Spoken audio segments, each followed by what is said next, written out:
महाराष्ट्र राज्याच्या विधानसभा निवडणुकीतील पराभवानंतर आणि आगामी स्थानिक स्वराज्य संस्थांच्या निवडणुकीच्या पार्श्वभूमीवर काँग्रेसने नवा चेहऱ्याला संधी देण्याचे ठरविले आहे।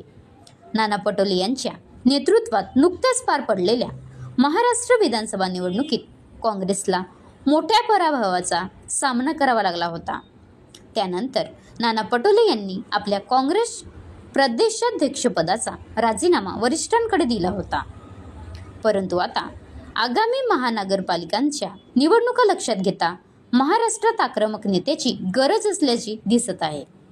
त्यामुळे आता हर्षवर्धन सपकाळ याच्यावर काँग्रेसच्या महाराष्ट्र प्रदेशाध्यक्षपदी करण्यात आल्याचं वृत्त समोर आलं आहे। ते राहुल गांधी यांच्या जवळचे मानले जातात।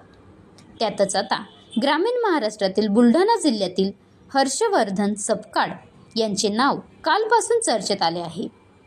हर्षवर्धन सपकाळ यांनी बुलढाणा मतदारसंघाचं प्रतिनिधित्व केलेलं आहे। ते अखिल भारतीय काँग्रेस कमिटीचे सचिव म्हणून देखील त्यांनी काम केलं आहे।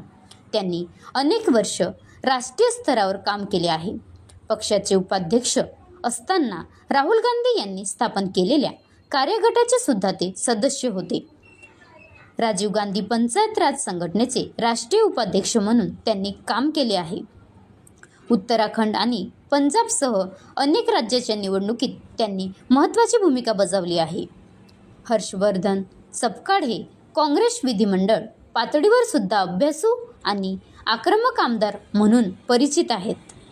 महाराष्ट्र काँग्रेसच्या प्रदेशाध्यक्षपदी काँग्रेसनं नवा चेहरा आणला असल्यानं आता काँग्रेसची येत्या काळातील कामगिरी कशी राहते हे आता पाहण्यासारखे असणार आहे।